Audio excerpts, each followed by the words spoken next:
pra falar.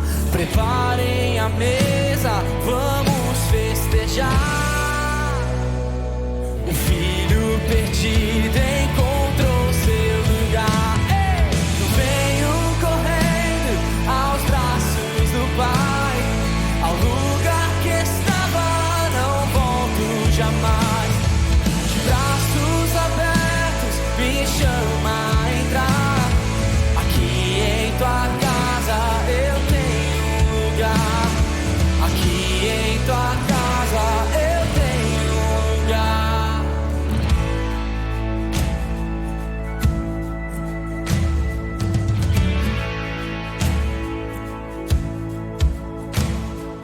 Me perdi, fui encontrado. Antes morto e agora salvo. Me chama de filho, não sou mais escravo. A paz do Senhor! Estamos chegando mais uma vez até a sua casa, ou talvez seu carro, seu trabalho, seja onde for que você esteja assistindo o nosso programa. Bom dia, boa tarde, boa noite, seja qual for o horário que você esteja acompanhando o nosso programa, mas o importante é que você chegou até aqui, mais uma vez no Bolsa de Mulher. E nós estamos com muita alegria aqui trazendo mais um assunto importante que pode abençoar a sua vida, a sua família, te ajudar em determinadas áreas da sua vida.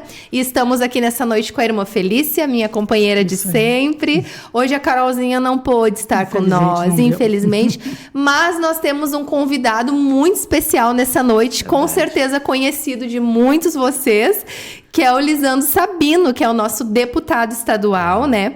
Ele tem a sua parte profissional, legislativa, digamos assim, mas também é um membro da nossa igreja, um irmão em Cristo, né, evangelista da Igreja Assembleia de Deus de Porto Alegre, congrega na General Neto, e hoje ele vem aqui nos abençoar com a sua participação, e nós temos um assunto muito, muito, muito importante que nós vamos tratar hoje, que talvez alguém até já enfrentou, já passou por uma situação que é sobre bullying, né? Um assunto que nesses últimos anos ele ficou mais em alta, né?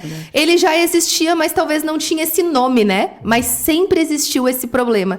Mas nos últimos tempos ele se acentuou muito com o advento das redes sociais, que é onde acontece muito também, escola, muitos ambientes acontece esse problema, essa situação que afeta tantas vidas, e nós trouxemos o Lisandro Sabino aqui, porque ele tem propriedade para falar sobre este assunto, porque ele já foi conselheiro tutelar, né? Já atuou, então, nessa área, ele entende sobre esse assunto, e também, atualmente, ele lidera a Frente Parlamentar da Criança e do Adolescente, é isso? Isso. Então, está dentro do que ele vive hoje, do que ele vivencia. Eu tenho certeza que ele já tratou situações, né, concernentes a essa questão. E aí a gente queria conversar contigo sobre isso, porque talvez tem pessoas que estão passando alguma situação com seu filho, com seu adolescente dentro de casa, talvez pais que não estão sabendo como lidar, como reagir diante da situação, ou o próprio adolescente que não sabe lidar com a situação. Então, a primeira coisa que a gente queria saber, é real? Afeta realmente um adolescente, uma criança que passa por uma situação de bullying, seja dentro de casa, na escola, seja qual for o ambiente? O que tu tem de experiência para compartilhar com nós? Bom, primeiro saudar a todos que estão nos assistindo, é alegria estar contigo aqui, Josi, Felícia, sempre esses bate-papos, essa conversa são extremamente relevantes, pertinentes, sempre atuais, né, no que diz respeito ao tema que envolve as nossas crianças, adolescentes, famílias, né, porque todos que estão nos assistindo têm as suas famílias, e obviamente que no seio da família ou algum conhecido muito próximo tem o envolvimento com temas que se traduzem exatamente no que nós vamos tratar hoje aqui, vamos falar hoje aqui. Eu acho que é importante destacar que o fato de ter sido conselheiro tutelar por 2 mandatos inteiros, assim, cheios, né, eu costumo dizer, em Porto Alegre, foi um grande gatilho que eu tive para a paixão por esse tema da criança e do adolescente. Eu já tinha, antes mesmo de ser conselheiro tutelar, eu já tinha muita aproximação com a parte, ou com o trabalho com jovens, adolescentes das nossas igrejas, mas nada se compara com aquela verdadeira, que eu chamo, imersão no Conselho Tutelar, que foram por 6 anos. Na época, o mandato, quando eu me elegi, há 25 anos atrás, a primeira vez, no Conselho Tutelar de Porto Alegre, fui o mais votado da cidade. O mandato era de 3 anos, agora é 4 anos que o Conselho Tutelar tem. E naquela época, no mandato de 3 anos, eu completei o primeiro mandato de 3 anos, o segundo mandato de 3 anos, 6 anos. E foi uma verdadeira imersão no que eu chamo de submundo das famílias, da cidade, que é o Conselho Tutelar. Porque o que chega no Conselho Tutelar, normalmente, Josi, Felícia, são situações que não são vivenciadas no mundo em que nós vivemos. As situações que envolvem abuso sexual, maus tratos, violência intrafamiliar, o próprio bullying, que nós vamos falar agora, respondendo a tua pergunta, mas só apenas contextualizando. Estes temas, de via de regra, o homem médio não vivencia. Então, o submundo do Conselho Tutelar, ele nos propicia e me propiciou essa verdadeira imersão para vivenciar esses temas que são relevantes. Falando sobre bullying, tu perguntou se é real, se isso realmente acontece. É real, acontece, né? Quando a gente fala bullying, essa palavra americana que ela se tornou uma palavra que, quando fala em bullying, a gente já sabe o que é. Sim, né? Mas, já. na verdade, a tradução ela vem de algo que é a intimidação, que é aquela atitude persuasiva, né? No sentido de desqualificação da pessoa, da criança, do adolescente. E muitas crianças e muitos adolescentes passam por episódios de bullying na escola, que em alguns casos, se não bem cuidado, trabalhado, não bem por parte da direção, da parte docente da escola, né? Não houver um zelo a respeito disso, isso pode desencadear em resultados muito negativos, inclusive o próprio suicídio. Né? Nós temos muitos casos nesse sentido e é preciso ter uma atenção muito especial. Né? O bullying é uma realidade, né? O cyberbullying é uma realidade. Eu fiz um seminário agora na FAMURS, na sede da FAMURS, tratando desse tema. Quem palestrou foi a promotora Denise Casanova Vilela, que ela hoje atua no Ministério Público apenas nessa área de cyberbullying. Tivemos também como palestrante a doutora juíza desembargadora Jane Vidal Tanger Jardim. A doutora Jane também, ela trabalhou muito com o tema do Conselho Tutelar, mas navegou no tema do cyberbullying. Então, essa questão que envolve, muitas vezes, algo que diz respeito à característica física, que diz respeito a alguma limitação que, eventualmente, uma criança, um adolescente tenha, né? Ou até mesmo uma condição familiar, uma condição financeira, que acaba gerando uma privação a esta criança, a este adolescente, de se inserir no grupo. Ele passa a ser discriminado, ele passa a ser deixado de lado, e muitas vezes essa intimidação ela gera nessa criança e nesse adolescente uma situação em que ele se vê altamente excluído do grupo, e todos nós somos seres que participamos de grupo, aos fenômenos de grupo. E a partir do momento em que essa pessoa ela é excluída com esta forma intimidatória, persuasiva, nociva, tóxica, crianças e adolescentes muitas vezes não conseguem se recuperar. Afeta a questão psicológica, né? E pode gerar danos terríveis. Ontem eu estava pregando, inclusive em Canoas, e falei quando eu tinha um problema na minha dicção, quando eu era criança, até os 11 anos de idade, eu sofri bullying na escola. né? E sou fruto de um milagre, inclusive aos 11 anos, quando eu fui curado desse problema, através de uma oração, com imposição de mãos do meu pai, né? Mas até ali, eu me lembro dos meus colegas, né, me caçoando, zombando, e eu cheguei a um ponto de, dentro da sala de aula, não querer falar, porque eu tinha um problema de dicção, então eu não queria falar. E ia pro chamado recreio, também não queria falar.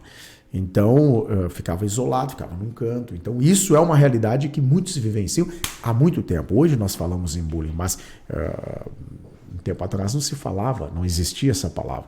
Né? Inclusive, ontem eu falei, esse meu dedinho minguinho aqui, ele é quebrado porque um colega foi me chutar.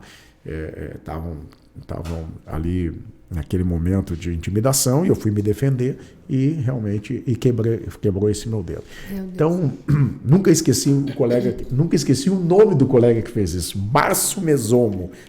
Márcio Mesomo. Ele poderia sofrer bullying. Vê como marca. Como marca, ele sabe o nome, gente. Nome e sobrenome. Então isso é muito prejudicial, né? Então, realmente existe.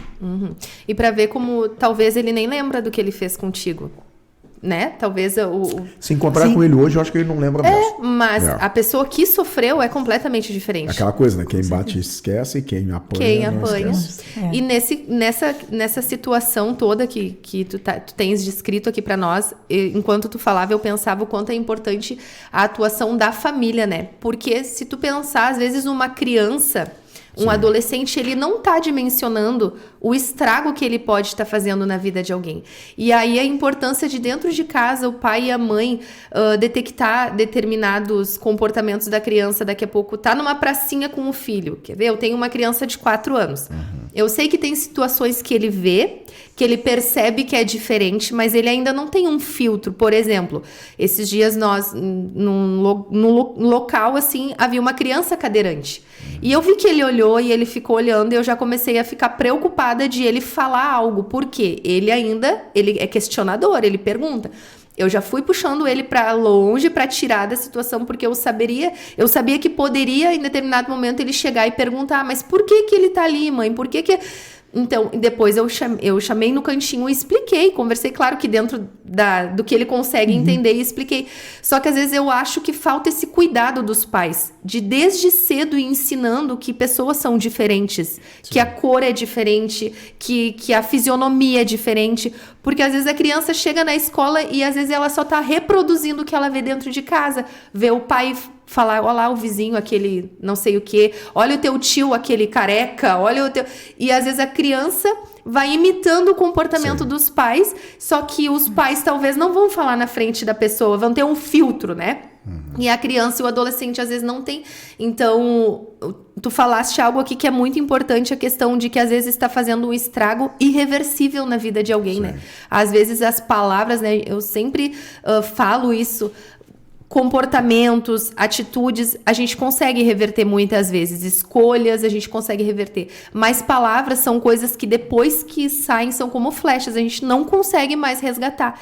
Então, a importância de uma família conscientizar a criança, o adolescente, né? De ter esse cuidado de não ser a pessoa que faz o bullying. Mas agora, virando um pouco agora a questão de tu não fazer, não ser tu o causador do bullying, mas e a criança que está sofrendo talvez na escola? E criança, adolescente, a gente sabe que eles têm muita dificuldade de compartilhar dentro de casa o que estão passando, né? E tem alguma forma, né, com a tua experiência, talvez tu tenha vivenciado algo de que os pais perceberam que essa criança estava diferente, que poderia ser bullying que estava sofrendo na escola. Existe uma forma de os pais talvez perceberem isso? Eu não tenho dúvida que sempre é sintomático, né? Os pais conhecem os seus filhos, assim como nós nos conhecemos a nós mesmos. Os pais conhecem os seus filhos no dia a dia, o comportamento, até a rotina.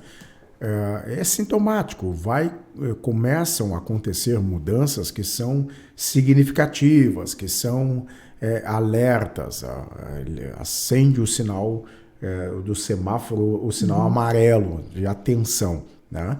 E quando isso acontece, os pais não podem negligenciar. tem uma palavra que é a procrastinação, né? Não pode procrastinar. Vamos, talvez melhore e tal. Já precisa imediatamente buscar conexões, diálogo no caso da escola, com o professor, com os serviços que atuam nessa área lá na escola. Hoje, as escolas têm um serviço de orientação profissional, psicológico, psicólogo e tal, que tem um acesso e uma condição de poder chamar essa criança, chamar a professora, conversar. É uma espécie de monitoramento. Não há nenhum equívoco nisso. Se não for nada, se a alteração comportamental ela se deu apenas por uma questão, enfim, outra que não o bullying, ok, mas se for efetivamente a origem, o bullying já ataca na raiz.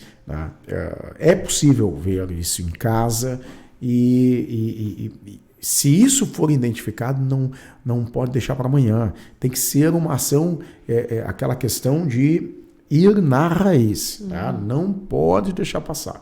Porque, às vezes, uma intervenção imediata, cirúrgica, ela realmente traz o alívio para essa criança e também uma mudança lá dentro da sala de aula. Às vezes é uma mudança de local de assento. Vejam, isso é tão interessante. É uma mudança de local de assento. Às vezes a criança ou adolescente está sentada na frente de um menino, uma menina que pratica bullying, tira ele dali e bota do outro lado. Já resolveu. Talvez não tenha resolvido, mas avança muito no que diz respeito, porque imagina, uma criança que sofre bullying de um ator específico que fica atrás dela. A partir do momento que tu desloca, que o professor identifica e desloca, e muitas vezes a professora pode não identificar. E em casa, através do alerta que o pai e a mãe têm na mudança de comportamento da criança, essa conexão ela tem que funcionar. É preciso, existe algo que se chama diálogo, né?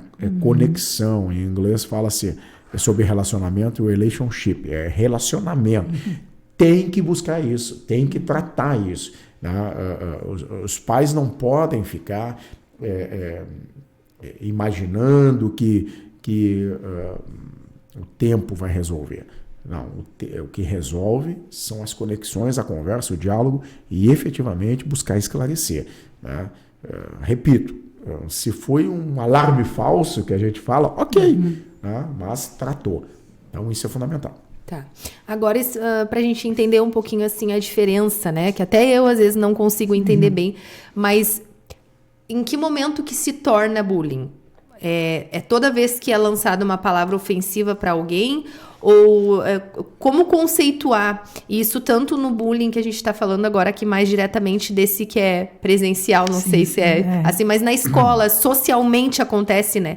Que é real, assim, entre relacionamentos, mas e o cyberbullying, diferenciar isso, talvez tenha alguém que nos acompanha que não entende bem o que é quando alguém publica alguma coisa e tu vai lá e faz um comentário crítico. Isso é bullying? Ou é só quando tu ofende a pessoa? O que caracteriza o cyberbullying? Tá, assim, o cyberbullying cyber porque vai ser da virtual.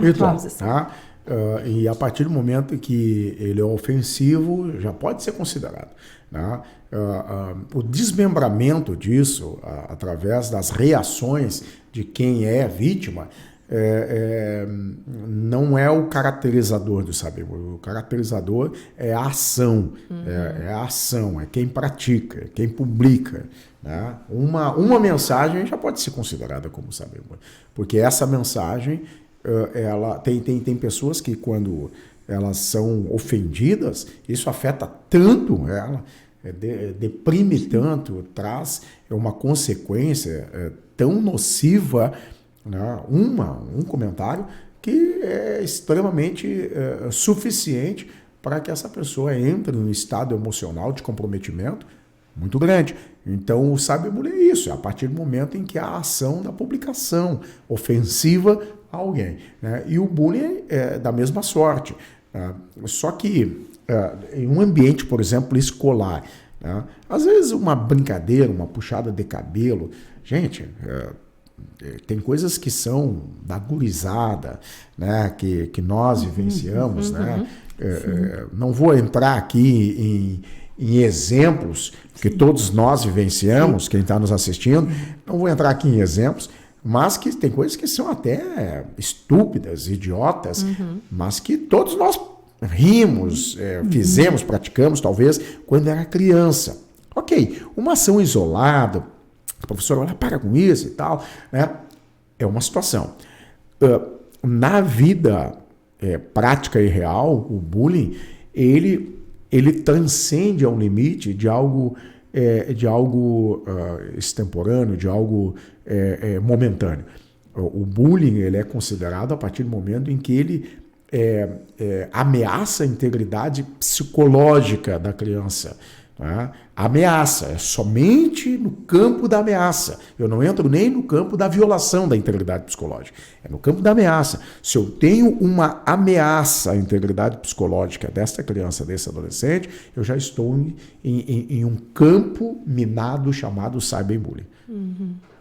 E a questão de quando acontece dentro de casa.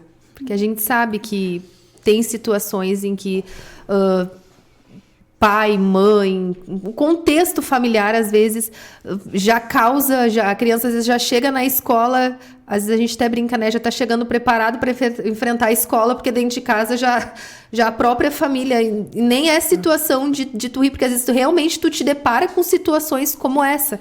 E talvez tenha alguém que até está nos acompanhando que não dimensione ou que nem pense que está fazendo isso. Porque esses dias eu conversava com alguém que falou assim, mas eu sou sincero. Tipo assim, alguém que usa palavras ofensivas às vezes. Mas eu sou sincera, eu prefiro ser sincera. Mas até que ponto isso é sinceridade quando, né, o que você falou aqui da questão de que pode estar sendo uma ameaça para a saúde mental de alguém? Até que ponto a minha sinceridade precisa ser falada, precisa ser externada, se pode estar machucando alguém com aquilo que eu tô falando. Então eu acho que talvez seja importante para as famílias entenderem isso, né? Às vezes crianças pequenas com dificuldade para aprender. Eu lembro que teve um pastor que uma vez pregou aqui e ele contou que ele sofreu muito porque ele não conseguia aprender. Ele não conseguia, ele era chamado de burro. E ele cresceu com aquilo em casa, com aquele pensamento que ele era burro. E depois de adulto, ele foi e recebeu o diagnóstico de dislexia. E ele começou a entender que, na verdade, ele, com outros métodos, ele conseguiu aprender. Só que aquilo que ele, lá na infância, cresceu ouvindo dos pais, dos irmãos, aquilo trouxe um trauma para a sua vida que ele demorou para conseguir superar e né, vencer aquilo. E às vezes tem famílias que estão agindo assim. Às vezes por conta de dificuldades que os filhos têm e nem sabem direito o que é e estão ali, né, fazendo bullying com seus filhos. Eu costumo dizer assim que existe o poder para o bem e para o mal, né? O poder para o bem e o poder para o mal. Quando nós falamos de palavras, falou há pouco, flecha lançada, ela não volta. Quando nós falamos de palavras, as palavras elas têm poder para o bem e para o mal, né? E muitos pais e mães realmente não têm, às vezes, essa consciência do poder que tem na palavra, né? Ou chamar uma criança, e é muito comum, né? Tu é um desgraçado, né? Burro, imprestável, né? E tantas outras expressões que desqualificam, são palavras que elas são para o mal, né? Elas são, costumamos dizer, amaldiçoadoras, né? Poderíamos usar também a expressão bullying, né? Também em casa, uma intimidação, limitando, rebaixando, né? Ok. Na mesma sorte, a palavra para o bem, né? A palavra para o bem. Eu costumo dizer que eu costumo falar, às vezes estou pregando, até normalmente em ambientes como esse, assim, ou numa escola dominical, que eu me recordo de algumas vezes eu acordar, quando eu era criança, eu acordar com meu pai sussurrando assim, e orando, e dizendo assim: Jesus, abençoa o meu filhinho, abençoa o meu filho, o teu servinho. Eu me lembro disso. Vê? A memória. Eu era uma criança, e meu pai orando, e colocando a mão, assim, às vezes sobre cobertura, ou sobre o lençol, no meu peito. Jesus, abençoa, fazendo uma oração baixinho para não me acordar, mas eu fazia que estava dormindo e eu via, né, ele me abençoando. Então, o poder da palavra para o mal, ele existe, e pais, mães, irmãos, na situação do envolvimento intrafamiliar, precisam ser capacitados para isso, né? Algumas famílias, mais convencional, famílias não evangélicas, fazem terapia de família, terapia familiar, onde se aprende esse manejo de como lidar com a fala, com incentivo à autossuperação da própria família. Costumo dizer que quando um membro da família está doente, a família toda adoece. É verdade. Pode perceber. Sim, Um membro da família adoece. Afeta todo mundo. Afeta toda a estrutura da família. Todo mundo fica balançado.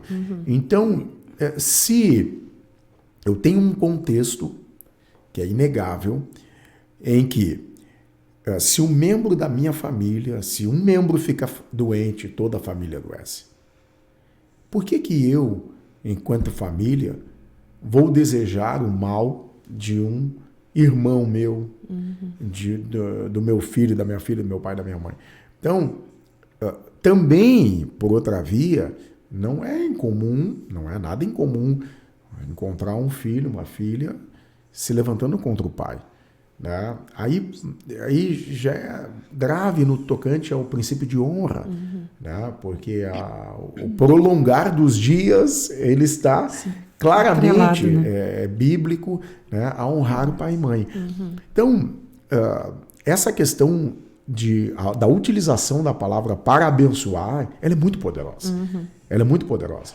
Então, quando um pai, uma mãe abençoa o seu filho, abençoa a sua filha, libera palavras de bênção, né? O filho vai ter uma prova, tu vai passar, tu vai ir bem, né?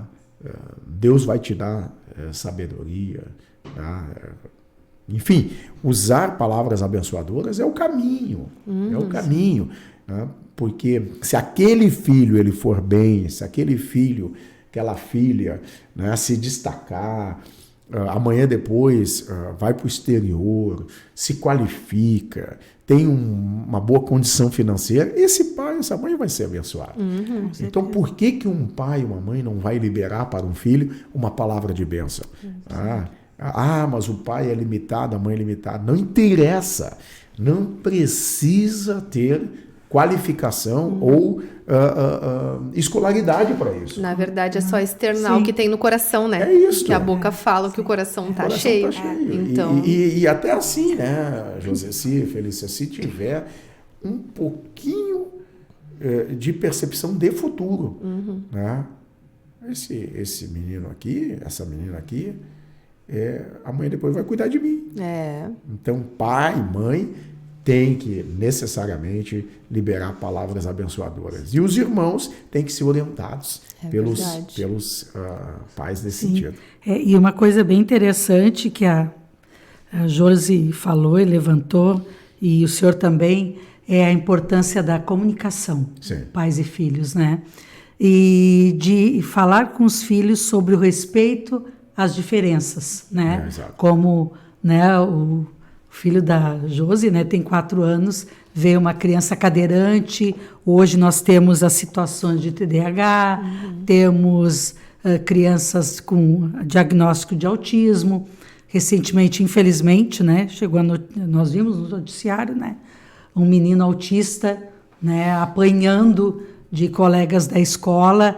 Então, eu acredito, deputado, que mais do que nunca os pais precisam conversar com seus filhos, e os filhos têm que ver nos pais proteção. É isso aí. Os meus pais me protegem, eu posso conversar, eu posso expor, porque muitas vezes também nós vemos aquela situação de que muitos filhos chegam para os pais, então meu colega fez tal coisa para mim, me chamou de burro, ou me empurrou, enfim. E às vezes os pais, mas que bobagem é essa?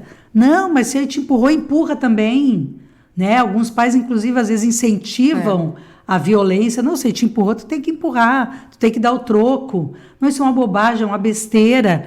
E quando o filho vê que os pais não entendem a situação que ele está acontecendo, esses filhos muitas vezes se retraem. E a gente vê situações, inclusive nos Estados Unidos, de adolescentes que se dizia tranquilos e calmos, que entram dentro de uma escola, armados, e acontece uma tragédia, e aí depois, na conversa, fica se sabendo que ele sofria bullying na escola.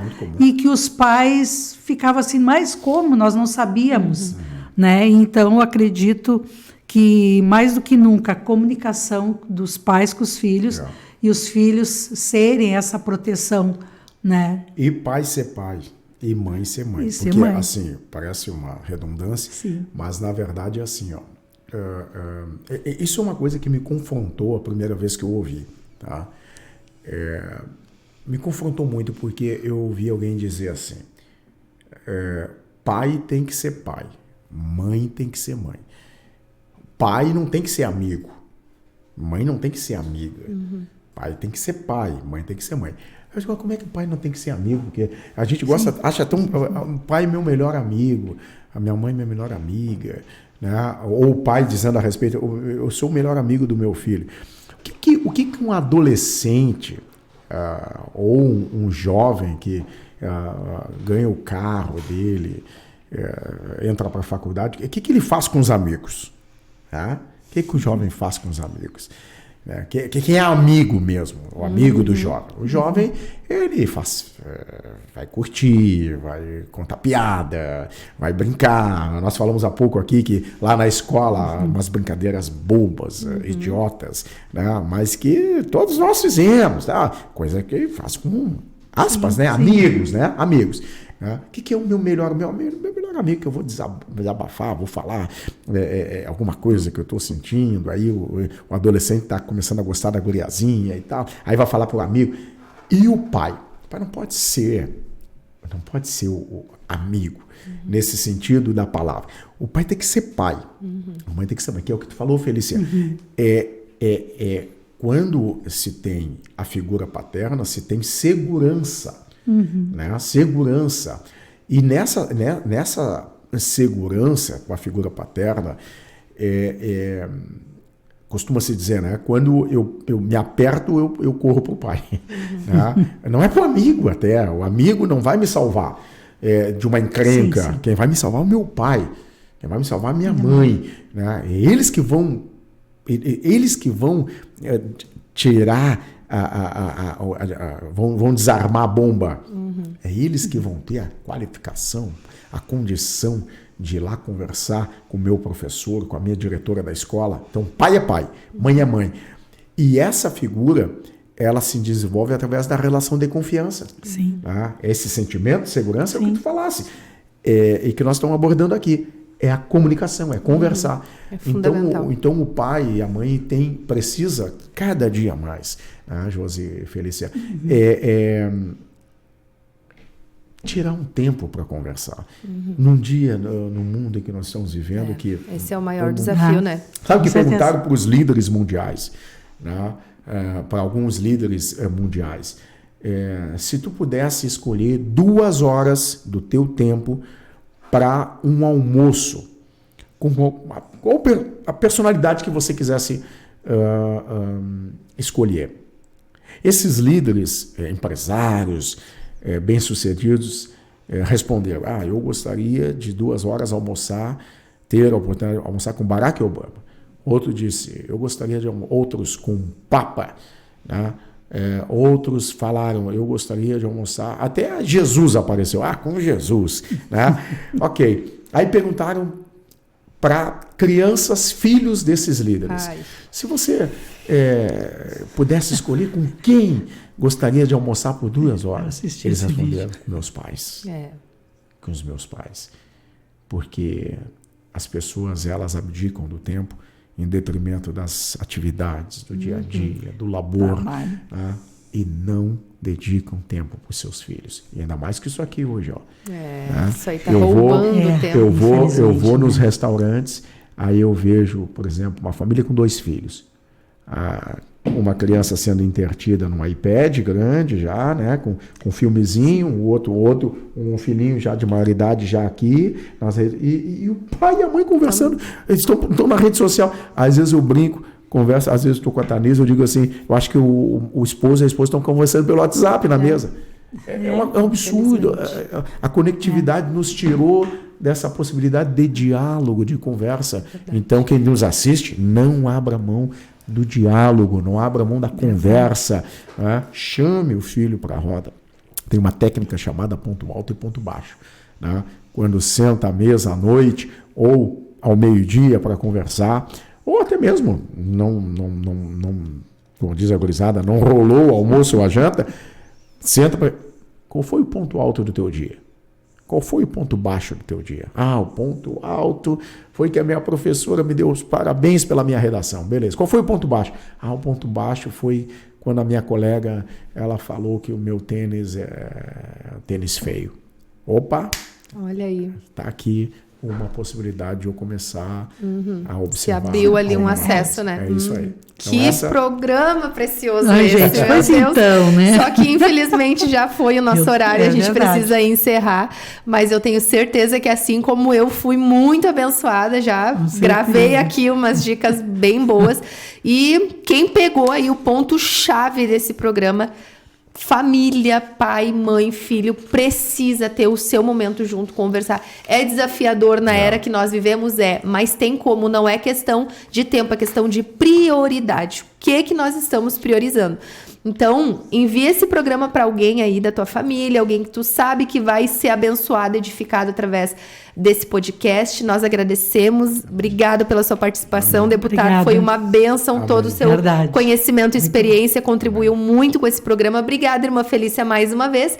E sexta que vem tem mais programa. Até a próxima. Deus te abençoe. Deus abençoe. Tchau, tchau.